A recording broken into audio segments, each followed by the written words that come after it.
दोस्तों, एक लड़का होता है और वह अपने मोबाइल से एक नंबर लगाता है और वह मोबाइल का नंबर नेपाल में चला जाता है और उधर से एक लड़की का आवाज आती है।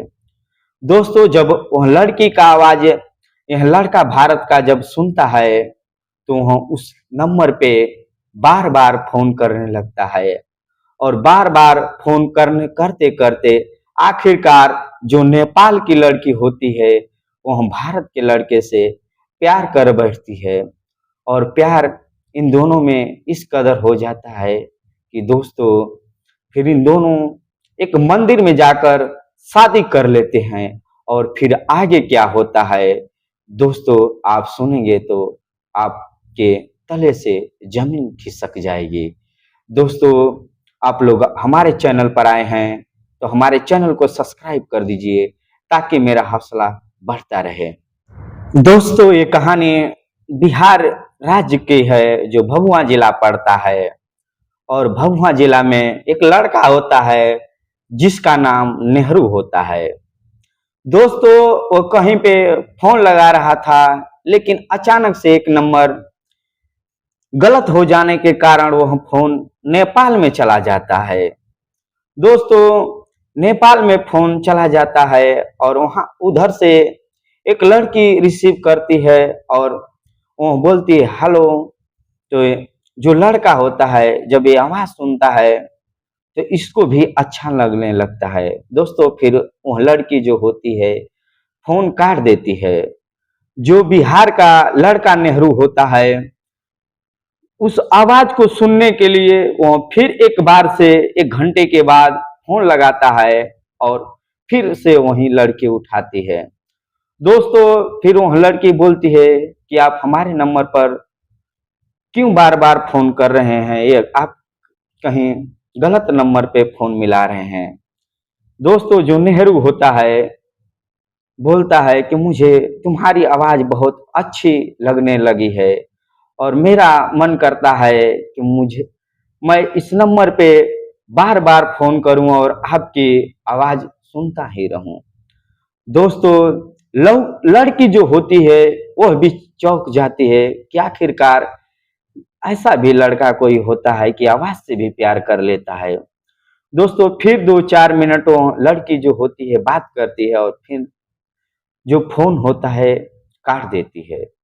दोस्तों, जो लड़का होता है इसको भी दिल अब लग नहीं रहा था और फिर एक दिन बीतने के बाद फिर उसी नेपाल की लड़की पर फोन करता है।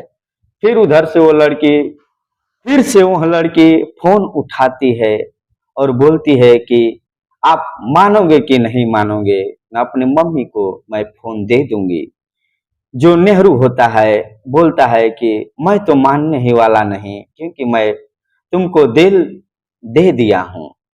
दोस्तों, लड़की को भी धीरे धीरे अब अच्छा लगने लगता है। लड़की का नाम दोस्तों नीलम होता है। अब नीलम भी नेहरू के प्यार में पागल हो जाती है और धीरे धीरे बात इन दोनों करने लगते हैं। करते करते दोस्तों इन दोनों का बात 4 साल हो जाता है और इन दोनों के परिवार वाले एक दूसरे के बारे में बता देते हैं और जो नीलम होती है उसके भी परिवार में पता चल जाता है कि किसी इंडिया के लड़के से यह बात करती है और नेहरू के भी परिवार में पता चल जाता है कि यह भी किसी नेपाल की लड़की से प्यार करता है और बात करने लगता है।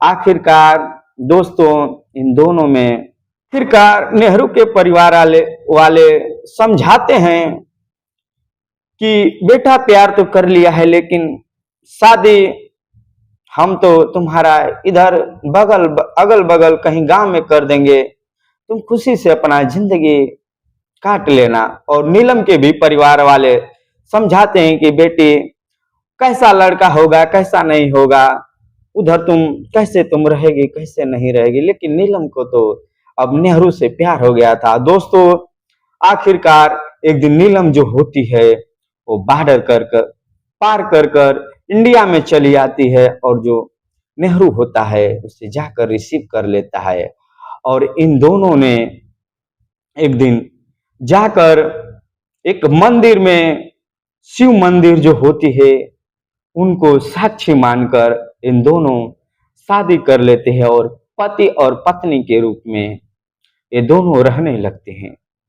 दोस्तों, नीलम जो होती है और नेहरू होता है, वो अपने घर नीलम को लेकर चला जाता है और 1 साल बीतता है और उसके एक बच्चा भी हो जाता है। दोस्तों, जो नेहरू का प्यार था वो धीरे धीरे अब नीलम से कम होने लगता है और दूरी बनाने लगता है। दोस्तों, जो इसकी नीलम की सास होती है इसको अब मारने पीटने लगती है और ताना देने लगती है कि मेरे बेटे को ना जाने तू क्या खिला दी क्या पिला दी कि तेरे बस में हो गया और तेरे जैसे लड़की से शादी कर लिया। दोस्तों, फिर जो नेहरू होता है वो भी नीलम को मारने लगता है और एक दिन जो नीलम होती है नेपाल की बेटी होती है उसे अपने घर से सब परिवार वाले जो नेहरू के होते हैं मार कर निकाल देते हैं।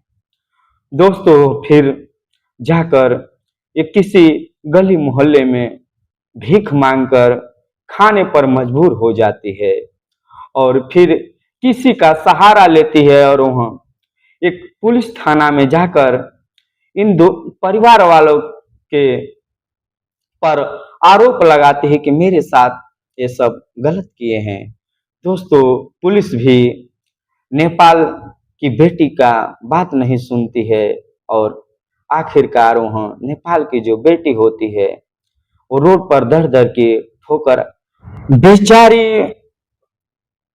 आज भी वहाँ ठोकर दर दर के खा रही है और अपना भीख मांगकर जीवन यापन कर रही है।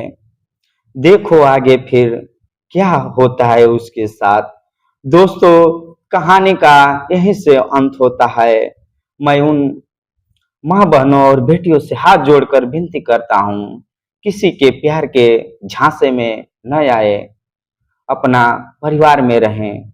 दोस्तों, आप लोग अपना ख्याल रखें और ध्यान रखें। फिर मिलेंगे कल, एक नई कहानी लेकर आएंगे।